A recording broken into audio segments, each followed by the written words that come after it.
Hello friends, welcome to my channel. অনেকদিন পর আবার একটা মজাদার ভিডিও বা খুবই ইন্টারেস্টিং ভিডিও নিয়ে আপনাদের সামনে এলাম। আপনারা দেখতেই পাচ্ছেন যে একটা জয় উল প্লাস এর স্মার্ট ব্যাটারি এই মুহূর্তে আমি ওপেন করছি। তার কারণ হচ্ছে ব্যাটারিটি বর্তমানে ডেড কন্ডিশনে রয়েছে। তার মানে ব্যাটারিটি চার্জও হচ্ছে না বা ব্যাটারিটি ব্যবহার করাও যাচ্ছে না। তো আপনারা দেখুন যে জয় উল প্লাসের ব্যাটারি বর্তমানে আমি এখন রিপেয়ার করার চেষ্টা করছি। যদিও এটা একটা স্মার্ট ব্যাটারি মানে হলো যে ব্যাটারিটি যে কোনো প্রান্ত থেকে ট্র্যাক করা যেতে পারে মোবাইল ফোনের সাহায্যে। তো এখন ব্যাটারিটি বর্তমানে খোলা হচ্ছে, আপনারা দেখতে থাকুন যে ব্যাটারির চারটি নাট বোল্ট খোলা হয়ে গেছে। এই যে সিলটা দেখতে পাচ্ছেন, সিল আছে মানে ব্যাটারিটি ওয়ারেন্টি কন্ডিশনে ছিল, তবুও কাস্টমার ব্যাটারিটি আমার কাছে নিয়ে এসছে রিপেয়ার করার জন্য। তো এখন দেখতে পাচ্ছেন ব্যাটারিটি ওপেন করা হলো। ব্যাটারিটি খুব নিট অ্যান্ড ক্লিন। এই দেখুন, এটা স্মার্ট ডিভাইস। এই ডিভাইসের মাধ্যমে বা এই সার্কিটের মাধ্যমে ব্যাটারিটিকে ট্র্যাক করা যায় ভারতবর্ষের যে কোনো প্রান্ত থেকে সিরিয়াল নাম্বার দিয়ে অ্যাক্টিভেশন করার পরে। এটা একটা XT90 কানেক্টার, যেটা কানেক্ট রয়েছে। এটা এখন আমি ডিসকানেক্ট করছি আপনাদের সামনে। এটাকে আলাদা করে রাখা হবে এখন। এটিকে দিয়ে ভিতরে ইন্টারনাল পার্টে বা ব্যাটারির মধ্যে কোনো সমস্যা আছে নাকি দেখতে হবে। এটা একটা স্মার্ট ডিভাইস, আপনারা দেখতে পাচ্ছেন। এটা একটা লিথিয়াম ব্যাটারি লাগানো রয়েছে। ব্যাটারিটি এখন ওপেন করা হচ্ছে। আপনাদের সামনে দেখতে পাচ্ছেন ব্যাটারিটি খুব সুন্দরভাবে প্যাক করা রয়েছে। এটা নীল প্লাস্টিক দিয়ে র্যাপিং করা রয়েছে। র্যাপিংটি খোলা হবে, তার মানে এই যে ব্যাটারিটিকে সম্পূর্ণ ওপেন করা হচ্ছে এখন। তো যদিও এই ভিডিওটি আপনাদের ভালো লাগে যদি, তাহলে আপনারা অবশ্যই আমার চ্যানেলটিকে সাবস্ক্রাইব, শেয়ার এবং কমেন্ট করবেন। র্যাপিংটি ওপেন করা হলো। এরপর দেখতে পাচ্ছেন ব্লু যে র্যাপিং থাকে, সেই র্যাপিংটিকে ওপেন করা হচ্ছে। আপনাদের সামনেই ওপেন করছি এখন বর্তমানে, এবং আমি যথাসাধ্য চেষ্টা করব যে ব্যাটারিটিকে যাতে খুব সুন্দরভাবে রিপেয়ার করে কাস্টমারের হাতে দেওয়া যায়। তো র্যাপিংটি খোলা হচ্ছে। এই মুহূর্তে আমি আবারও বলে নিই যে এটা একটা স্মার্ট ব্যাটারি, এটা সাধারণ কোনো ব্যাটারি নয়। এর মধ্যে যে বিএমএসটি ব্যবহার করা হবে এখনো বের করা যায়নি, আশা করব সেটিও স্মার্ট। তো দেখতে পাচ্ছেন আপনারা যে হ্যাঁ, ব্যাটারিটিতে স্মার্ট ডালি বিএমএস ব্যবহার করা রয়েছে। ডালি কোম্পানির বিএমএস এটি।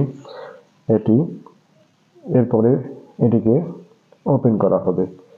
এই যে আপনারা দেখতে পাচ্ছেন এখানে খুব সুন্দর একটি ফিলামেন্ট টেপের সাহায্যে র্যাপিং করা রয়েছে। তো র্যাপিংটি এখন বর্তমানে সরিয়ে নেওয়া হচ্ছে। সরানোর পরে আমরা ভিতরের অংশে দেখব যে ঠিক কী ধরনের সেল এই ব্যাটারিতে ব্যবহার করা রয়েছে। তো এখন চেষ্টা করা হচ্ছে যাতে খুব যত্ন সহকারে ব্যাটারিটি ওপেন করা যায়, কারণ যেহেতু লিথিয়াম ব্যাটারি, যদি কোনো শর্ট সার্কিট হয় ব্যাটারিটি ওপেন করতে গিয়ে, তাহলে ব্যাটারিটি আগুন লেগে যাওয়ার সম্ভাবনা সব থেকে বেশি থাকে। কারণ ব্যাটারিটি নতুন, এর সেলগুলো এখনো ভালো অবস্থায় রয়েছে। আশা করব কোনো সেলই খারাপ হয়নি, কোনো একটি পার্ট মেবি খারাপ হয়েছে, যেটার জন্যে ব্যাটারিটি চার্জ করা যাচ্ছে না। তবু আমরা খুলে একবার দেখে নেব যে ব্যাটারির ভিতরে কি অবস্থায় রয়েছে। আপনারা দেখতে পাচ্ছেন সুন্দর একটা ডালি বিএমএস। এটা একটা স্মার্ট বিএমএস, যদিও এটা অ্যাক্টিভ ব্যালেন্সিং বিএমএস নয়, এটা একটা প্যাসিভ ব্যালেন্সিং বিএমএস। এটা ডালির 16S 60 ভোল্ট 40 অ্যাম্পিয়ারের বিএমএস কমন পোর্টে। এটা প্যাসিভ ব্যালেন্সিং। এবার আমরা বিএমএসটিকে সরিয়ে নেওয়া হয়েছে। সরিয়ে নেওয়ার পরে এটা একটা ব্যালেন্সার দিয়ে ব্যালেন্স করে দেখা হবে যে ব্যাটারিটি ভালো আছে না খারাপ আছে। তো ব্যালেন্স করার জন্য একটা 4 অ্যাম্পিয়ারের ব্যালেন্সার নি কোম্পানি লাগানো হবে। লাগিয়ে দেখা হবে যে ব্যালেন্সারের সাহায্যে দেখা হবে যে ব্যাটারির ইন্টারনাল যে ব্যালেন্সিং সেটা ঠিকঠাক আছে কিনা। আমরা দেখে নিচ্ছি এখন, এবং দেখা হয়ে গেলে পরে বর্তমানে আমরা কি করব, একটা আলাদা বিএমএস দিয়ে ব্যাটারিটিকে কানেক্ট করব। এটা এখন ব্যালেন্স করতে দেওয়া হলো। ব্যালেন্স করার পরে একটা আলাদা বিএমএস কানেক্ট করে আমরা একে রান করিয়ে দেখব। তো এখন বর্তমানে যে এক্সিস্টিং বিএমএসটি রয়েছে স্মার্ট বিএমএস, এটাকে এখন ব্যাটারি থেকে রিমুভ করে ফেলা হচ্ছে। দিয়ে যে শুধু ব্যাটারি অংশটি রয়েছে সেই ব্যাটারিটাকে আলাদা করে নতুন একটি সিম্পল একটি বিএমএস, হার্ডওয়্যার বিএমএস এর সঙ্গে ব্যবহার করা হবে এবং ব্যবহার করে এতে লাইন দেওয়া হবে এবং দেখা হবে যে আদৌ ব্যাটারিটি ঠিক আছে কিনা। তারপরে এর ফল্ট ফাইন্ডার বা ফল্ট ফাইন্ডিং আমরা করব। আগে দেখব মূল ব্যাটারিটি ঠিক আছে কিনা। এখন দেখতে পাচ্ছেন আপনারা যে আমি এই মুহূর্তে এক্সিস্টিং যে বিএমএস সেই বিএমএসটিকে কেটে বাদ দিচ্ছি। তারপরে কি করা হবে না, তো এর সঙ্গে একটা আলাদা নর্মাল বিএমএস দিয়ে ব্যাটারিটি আদৌ ঠিক আছে কিনা সেটা দেখা হবে। তো এখন বর্তমানে দেখা গেল যে এক্সিস্টিং যে বিএমএসটি ছিল সেটাকে আমি বাদ দিয়ে রাখলাম। এরপরে আমি কি করব, এরপরে একটা নর্মাল বিএমএস দিয়ে ব্যাটারিটি চার্জ হচ্ছে কিনা সেটা আগে দেখব। যেহেতু আমি ব্যালেন্স করে পূর্বে দেখে নিয়েছি যে ব্যাটারিগুলো ঠিক আছে, এখন আমাকে স্টেপ বাই স্টেপ দেখে নিতে হবে যে বিএমএস খারাপ না স্মার্ট ডিভাইসের কোনো পার্টে বার্নিং ইস্যু আছে বা লুজ কানেকশন বা কোনো একটা পার্ট খারাপ হয়েছে। তো আমি আবারও একটা রিকোয়েস্ট করছি আপনাদের সামনে যে যদি আমার ভিডিওটি আপনাদের ভালো লাগে তাহলে আপনারা অবশ্যই আমার চ্যানেলটিকে শেয়ার, সাবস্ক্রাইব এবং লাইক করবেন। আমি আগেও বলেছি এটা একটা কোনো নর্মাল ব্যাটারি নয়, এটা একটা স্মার্ট ব্যাটারি। এখন আপনারা দেখতে পাচ্ছেন যে একটা নর্মাল বিএমএস আমার এখানে ছিল, সেটাকে কানেক্ট করা হচ্ছে। যদি এটা ভালো একটা বিএমএস, নর্মাল হলেও ভালো বিএমএস, তো ব্যাটারির সঙ্গে এখন কানেক্ট করা হবে। কানেক্ট করে দেখা হবে যে বিএমএসটা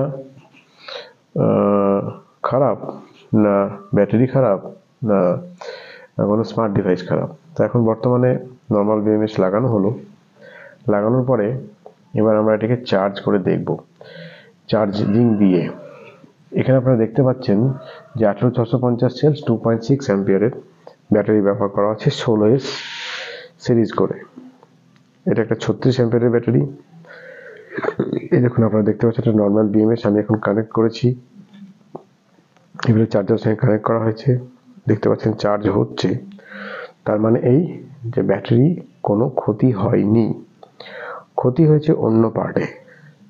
যে পার্টটি আমাকে এখন খুঁজে বার করতে হবে যে অ্যাকচুয়ালি কোন জায়গায় এর সমস্যা রয়েছে। ব্যাটারি কোনো সমস্যা নেই।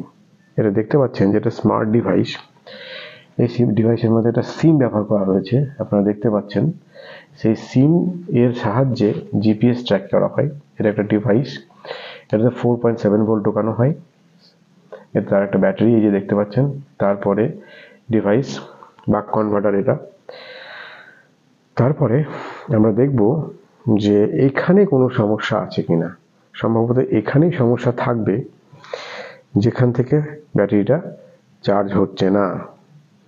এখানে আপনারা ভালো করে দেখতে পাচ্ছেন যে এটা একটা মোবাইল ফোনের মতো একটা ডিভাইস, যেটা সবসময় ইলেকট্রিক দেওয়া আছে, তার মানে 4.7 ভোল্ট রানিং এর মধ্যে। এখানে দেখতে পেলাম আমরা যে এখানে একটা সিম ব্যবহার করা রয়েছে এবং সিমের সাহায্যে এটাকে ট্র্যাক করা হয়েছে। এই যে অংশটা আপনারা দেখতে পাচ্ছেন এটাকে রিলে বলা হয় এক ধরনের। এখানেই সমস্যা, এখানে এই অংশটা লুজ কানেকশনের জন্য বার্নিং হয়েছে, যার জন্য এই ব্যাটারিটা চার্জ করা যাচ্ছে না। এখন এই অংশটা তো বর্তমানে আমার কাছে নেই, তো এর যে ক্লিপ থাকে সেই ক্লিপটা পুড়ে গেছে। তো আমি এটাকে এখন বর্তমানে সোল্ডারিং এর মাধ্যমে ব্যাটারিটি চার্জ করে দেখব। এটা একটা relay, a kind of relay, এটা এক ধরনের রিলে, OEN যার নাম।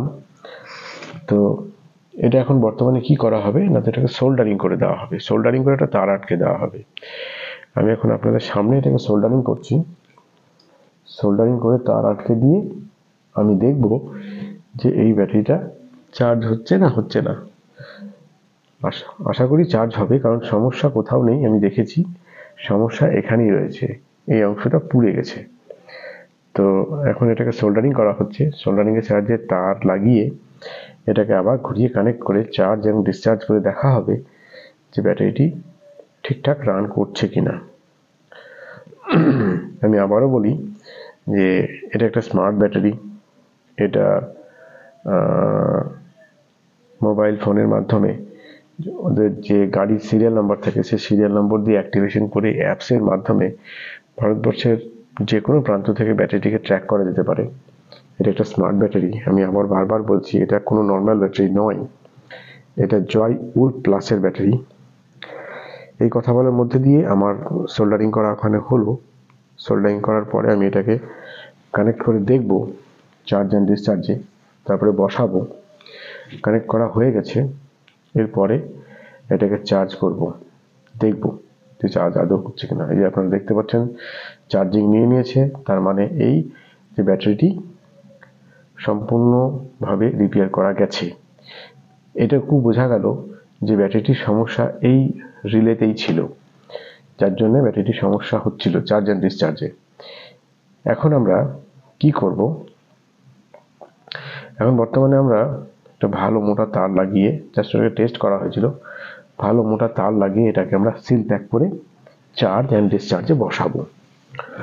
তো আমি আবারও রিকোয়েস্ট করছি আপনাদের সামনে, এই ধরনের সুন্দর সুন্দর ভিডিও পেতে আপনারা অবশ্যই আমার চ্যানেলটিকে সাবস্ক্রাইব করবেন, শেয়ার করবেন এবং লাইক করবেন, যাতে আপনাদের অনুপ্রেরণায় অনুপ্রাণিত হয়ে আমি আরও নতুন নতুন এক্সপেরিমেন্ট টাইপের ভিডিও আমি আপনাদের সামনে তুলে ধরতে পারি। এটা একটা নতুন স্মার্ট ব্যাটারি, এটা ওয়ারেন্টির মধ্যে আছে, তবুও কাস্টমার জানি না কেন আমার কাছে নিয়ে এসেছিল। কারণ ওয়ারেন্টির মধ্যে থাকলে তিনি কি করতেন, হয়তো ব্যাটারিটি ওয়ারেন্টি পেতেন, কিন্তু আমি বলতে পারবো না কেন যে কাস্টমার আমার কাছে ব্যাটারিটি নিয়ে এসছে। তো এই কথা বলার মধ্যে দিয়ে সোল্ডারিং করা প্রায় শেষ। সোল্ডারিংয়ের পরে এটাকে খুব সুন্দরভাবে র্যাপিং করতে হবে। র্যাপিং করার পরে আমরা চার্জ অ্যান্ড ডিসচার্জ করে দেখব যে এটা ঠিকঠাক হয়েছে কিনা। এই যে আপনারা দেখতে পাচ্ছেন, আমি এখন হিট সিঙ্ক স্লিপিং টিউবের মাধ্যমে এটাকে সেট করছি। পরবর্তী ক্ষেত্রে কি করা হবে, যদি কোনো সমস্যা হয় তাহলে এই রিলে মডিউলটিকে চেঞ্জ করে দিতে হবে। এটা সোল্ডারিং করা হলো, আশা করি এটা কোনো রকমভাবেই নষ্ট হবে না বা লুজ কানেকশন হবে না। এটা সোল্ডারিং আশা করি খুব সুন্দরভাবে করলাম। আপনাদের সামনেই দেখতে পাচ্ছেন সোল্ডারিং করা হলো এবং ডবল হিটসিঙ্ক টিউব দিয়ে এটাকে সেট করা হচ্ছে। তারপরে এটাকে চার্জ অ্যান্ড ডিসচার্জ করা হবে। এই যে আপনারা দেখতে পাচ্ছেন আপনাদের সামনেই এটাকে হিটসিঙ্ক পাইপ দিয়ে এটাকে ভালো করে মুড়ে দেওয়া হলো। এরপর আমরা এক্সিস্টিং বিএমএসটিকে আবার কানেক্ট করেছি, কারণ এক্সিস্টিং বিএমএসটি খারাপ ছিল না, যদি এটা স্মার্ট বিএমএস। এটাকে আবার আমরা কানেক্ট করলাম। এবার কানেক্ট করার পরে আমরা দেখব যে ঠিক হচ্ছে কিনা। ব্যাটারিটাকে আমরা র্যাপিং করছি এখন বর্তমানে। র্যাপিং করা হয়ে গেলে আমরা কি করব, এটাকে ভালো করে বক্সের ভিতরে ভরে আবার কানেকশন দেওয়া হবে। দেওয়ার পরে এটাকে কি করব, আমরা গাড়িতে লাগাবো, লাগিয়ে দেখব। কিন্তু তার পূর্বে আমরা এটাকে হাই অ্যাম্পিয়ারে ডিসচার্জ করে দেখব যে কি হচ্ছে। ব্যাটারিটি ঠিক হয়ে গেছে, এখন আমি এটাকে র্যাপিং করছি। র্যাপিং করতে হবে খুব সুন্দরভাবে, কারণ হচ্ছে র্যাপিং যদি ঠিকঠাক না হয় তাহলে ব্যাটারির ভিতরে ইন্টারনাল পার্ট লড়ে যেতে পারে, লড়ে গেলে অসুবিধা হবে। র্যাপিং করার কাজ প্রায় কমপ্লিট হয়ে গেছে। এবার এর ব্যাটারিটিকে তার ক্যাবিনেটের ভিতরে প্রবেশ করাতে হবে। আপনারা দেখতে পাচ্ছেন এখন আমি র্যাপিংয়ের কাজ সম্পন্ন করে দিয়েছি এবং সম্পন্ন করার পরে এটা তার ক্যাবিনেটের ভিতরে বসিয়ে স্ক্রু দিয়ে এঁটে আমরা তারপরে এটাকে চার্জ করে দেখব এবং ডিসচার্জ করে দেখব। হাই অ্যাম্পিয়ারে ডিসচার্জ করব আমরা, দিয়ে দেখব যে ঠিকঠাক কাজ করছে কিনা। তো আশা করব ঠিকঠাক কাজ করবে, কারণ সব ঠিক হয়ে গেছে। আমরা ব্যাটারিটি ভিতরে ভরে দিয়েছি, আপনারা দেখতে পাচ্ছেন। ভরার পরে এই কানেক্টর XT90 কানেক্টরটি কানেক্ট করলাম। কানেক্ট করার পরে ব্যাটারিটিকে খুব সুন্দরভাবে তার ক্যাবিনেটের ভিতরে বসানোর চেষ্টা করছি। আশা করি ঠিক সুন্দরভাবে বসে যাবে। বসানোর পরে আমরা এটাকে চার্জ করব। বসানো হয়ে গেছে, সেটিং করা হয়ে গেছে। ভোল্টেজটা দেখানোর চেষ্টা করছি। আমরা ভোল্টেজ দেখাচ্ছে 65.8, 65.8, 67, 65.7 সামথিং 7। তার মানে এই যে ব্যাটারিটি সম্পূর্ণভাবে রিপেয়ার করা হয়েছে। এবার আপনারা দেখতে পাচ্ছেন এটাকে আমি ডিসচার্জে বসিয়েছি। পাশে ক্ল্যাম্প মিটার দেখতে পাচ্ছেন, 24 অ্যাম্পিয়ারে কন্টিনিউয়াস ডিসচার্জ হচ্ছে এবং 62.4 ভোল্ট উইথ লোডে এটা দেওয়া রয়েছে। এটা কি, আমাদের একটা ডিভাইস বানানো হয়েছে। এটা একটা কিছুই না, হিটারের কয়েল। এটাকে দেশি জোগাড় বলতে পারেন আপনারা, ডিসচার্জ মেশিন নয়, দেওয়া হয়েছে। এই যে দেখতে পাচ্ছেন আপনাদের সামনে হিটারটা লাল হয়ে জ্বলছে এবং কন্টিনিউয়াস 24 অ্যাম্পিয়ারে ডিসচার্জ হচ্ছে এবং স্ট্যান্ড বাই ভোল্টেজ লোডে 62 পয়েন্ট সামথিং দেখাচ্ছে। তার মানে এই ব্যাটারিটি খুব সুন্দরভাবে রিপেয়ার করা হয়েছে। ব্যাটারিটি তার পূর্বের অবস্থায় ফিরে গেছে, প্রথমে যা ছিল তাই। তো দেখতে পাচ্ছেন আপনারা, আবারও দেখানোর চেষ্টা করছি যে 24.3 অ্যাম্পিয়ারে ডিসচার্জ হচ্ছে, 62.2 ভোল্টেজে উইথ লোডে 62.2 ভোল্ট দেখাচ্ছে। তার মানে এই ব্যাটারিটি খুব সুন্দর রিপেয়ার হয়েছে। ভিডিওতে প্রথম থেকে শেষ পর্যন্ত থাকার জন্য আপনাদেরকে অসংখ্য ধন্যবাদ। আপনারা দেখতে পাচ্ছেন ব্যাটারিটি খুব সুন্দরভাবে রিপেয়ার হয়ে গেছে। এই মুহূর্তে আমি ব্যাটারিটি চার্জ করে একবার দেখে নেব, তাহলেই আমার ব্যাটারি রিপেয়ার করার কাজ শেষ হবে। অতএব আপনাদেরকে প্রথম থেকে শেষ পর্যন্ত থাকার জন্য অসংখ্য ধন্যবাদ।